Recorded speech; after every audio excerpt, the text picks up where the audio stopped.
Conway said that in that place it was difficult to estimate the passage of time. He said it must have been about a fortnight after they got to Shangri-La that John came to him one day with a message. The message was a summons from the High Lama. Together they went across the empty courtyard, then up a steep spiral staircase, and as they climbed, Conway said he was aware of a strange sensation, a dry, tingling warmth, as if all the windows were tightly closed and some kind of steam heating plant was working at full pressure. Then, finally, they were standing before a door which opened and closed again, and Conway found he was alone. He said he stood there for a moment, hesitant, breathing an atmosphere that was not only sultry but full of dust, so that it was several seconds before he could accustom himself to the gloom. Then, slowly, he became aware of a small, pale, and wrinkled person, motionlessly shadowed, like some fading antique portrait in the warm dust. He felt dizzy under the gaze of those ancient eyes. So, you are Mr. Conway. I am. It is a pleasure to see you, Mr. Conway. Please sit down beside me. I am an old man and can do no one any harm. Oh, I feel it a signal honor to be received by you. Thank you, my dear Conway. I shall call you that according to the English fashion. The John tells me that you have been asking many questions about our community. It's a fair. I'm certainly interested in you. Then if you can spare me a little time, I shall be pleased to give you a brief account of our foundation. Tell me, my dear Conway, are you familiar with the general outline of Tibetan history? I found in your excellent library some interesting annals of these regions, but curiously enough, nothing of the history of Shangri-La. There is a reason for that, as you will see. And in all the maps of this area, both ancient and modern, there is no mention of Caracal or the Valley of the Blue Moon. That, too, is for a reason you will soon understand. The ancient history of Shangri-La is the history of a Catholic priest named Father Perot. Before devoting himself to Far Eastern missions, Perot had studied at Paris, Bologna, and other universities. He was something of a scholar. But he was not an ascetic. He enjoyed the good things of the world and was careful to teach his converts cooking as well as catechism. In the year 1719, Perot set out from Pekin with 3 other Capuchin friars. They traveled southwest for many months, by Langchao and the Coconor, facing terrible hardship. The 3 others died on the way, and Father Perot was not far from death, when, by accident, he stumbled into the rocky defile that remains today the only practical approach to the Valley of the Blue Moon. Perot began to preach here in the year 1734, when he was 53 years of age. His was a full life, and he had accomplished much when in the year 1789 news descended to the valley that Perot was dying at last. He lay in this room, my dear Conway, where he could see from the windows the white blur that was all his failing eyesight gave him of Caracal. But he could see with his mind also. His mind had straightened to a snow-white calm. He was ready, willing, and glad to die. He gathered his friends and servants round him and bade them all farewell. Then he asked to be left alone a while. And it was during such a solitude, with his body sinking and his mind lifted to beatitude, that he had hoped to give up his soul. But it did not happen so. He lay for many weeks without speech or movement. And then, my dear Conway, he began to recover. He was then 108. When the last of the old monks died, in 1794, Perot himself was still living. He was then 113 years of age. You will wish to know how he spent his time during those unprecedented years. You see, Father Perrault's attitude may be summed up by saying that as he had not died at a normal age, he began to feel that there was no discoverable reason why he either should or should not do so at any definite time in the future. Having already proved himself abnormal, it was as easy to believe that the abnormality might continue as to expect it to end at any moment. I think I understand, Father. Can you indeed? And can you understand anything else after this long and curious story of mine? It seems impossible. Yet I can't help thinking of it. It's astonishing and extraordinary and quite incredible. And yet, not absolutely beyond my powers of belief. What is, my son? You are still alive, Father Perrault.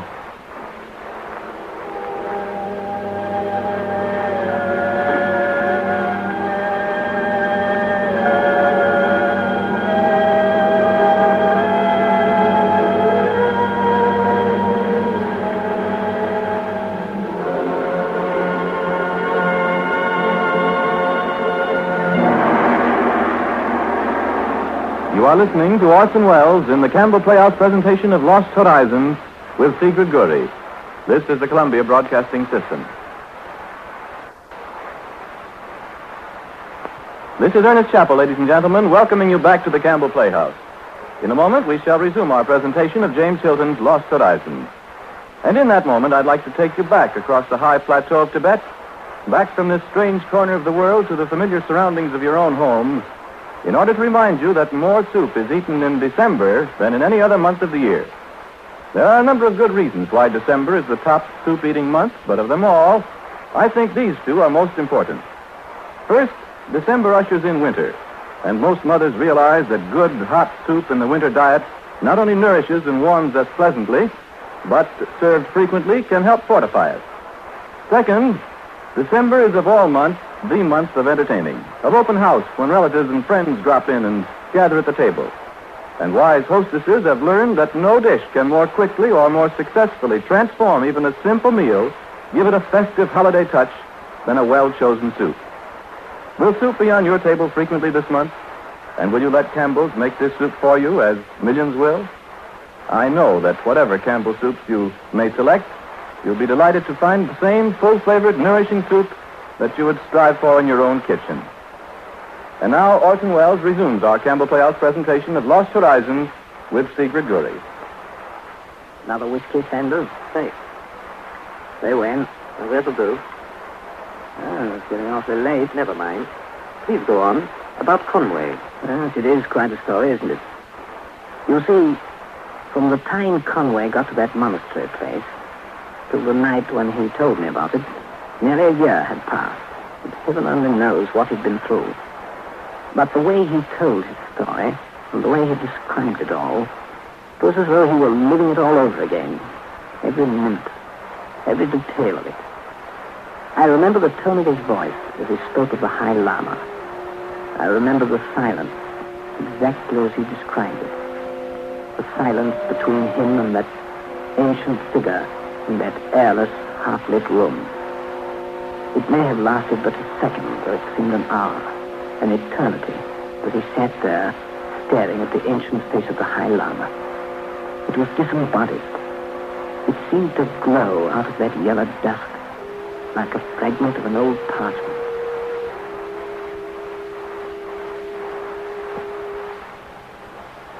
In the course of those next years, a few rare strangers found their way to the valley and were welcomed. A Chinese merchant found his way here in 1822. A Greek trader in 1830, and in 1845 a French musician, a pupil of Chopin. Later an Englishman, 2 Russians and a German. And night and day sentries kept constant watch on the entrance to the defile. And more than one party of explorers, glorying in their first distant glimpse of Caracal, encountered messengers bearing a cordial invitation. One that was rarely declined. Just as we were greeted and welcomed? Yes, my dear Conway. And of course, our invitation is subject to one very important and invariable proviso. And that is? You intend to keep us here? That, I take it, is the important and invariable proviso. You have guessed correctly, my son. In other words, we are to stay at Shangri-La forever?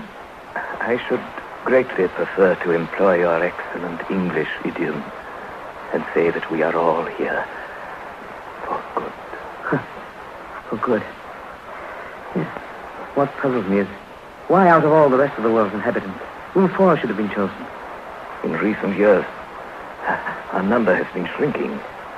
Even in Shangri-La, we are mortals, and a serious problem was beginning to arise. What, you mean that pilot was sent out deliberately to bring someone back by air? My son, you are still, I should say, a youngish man by the world's standards.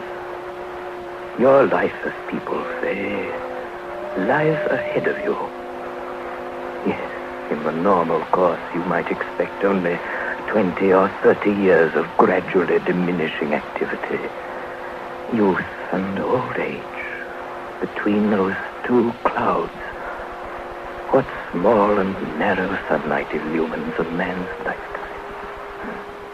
But you, it may be, are destined to be more fortunate, since by the standards of Shangri-La, your sunlit years have scarcely yet begun. You will have time. Time, that rare and lovely gift that your Western countries have lost the more they have pursued it. You make no comment, my dear Conway. I've been deeply impressed, Father Thoreau, by the things you've told me. I still don't entirely comprehend their significance. Here in Shangri-La, my son, we have a dream and a vision. It is a vision that first appeared to me when I lay dying in this room in the year 1789. I looked back then on my long life, as I have already told you, and it seemed to me that all the loveliest things were transient and perishable, and that war, lust, and brutality might someday crush them until there were no more left in the world. I saw the nations strengthening, not in wisdom, but in vulgar passions and the will to destroy. And I perceived that when they had filled the land and sea with ruin, they would take to the air. I foresaw a time when men, exultant in the technique of homicide, would rage so hotly over the world that every precious thing would be in danger. Every book and picture and harmony, every treasure garnered through 2 millenniums, the small, the delicate, the defenseless, all would be lost like the lost books of Livy, or wrecked as the English wrecked the summer palace in Peking. I share your opinion of that. And that, my son, is why I am here, and why you are here, and why we may pray to outlive the doom that gathers around us on it. That when that time comes, that Shangri-La will escape? Perhaps. We may expect no mercy, but we may faintly hope for neglect. Here we shall stay with our books and our music and our meditation, conserving the frail elegancies of a dying age and seeking such wisdom as men will need when their passions are all spent. We have a heritage to cherish and bequeath. Let us take what pleasure we may until that time comes. Yes. And then? Then, my son, when the strong have devoured each other, the Christian ethic may at last be fulfilled, and the meek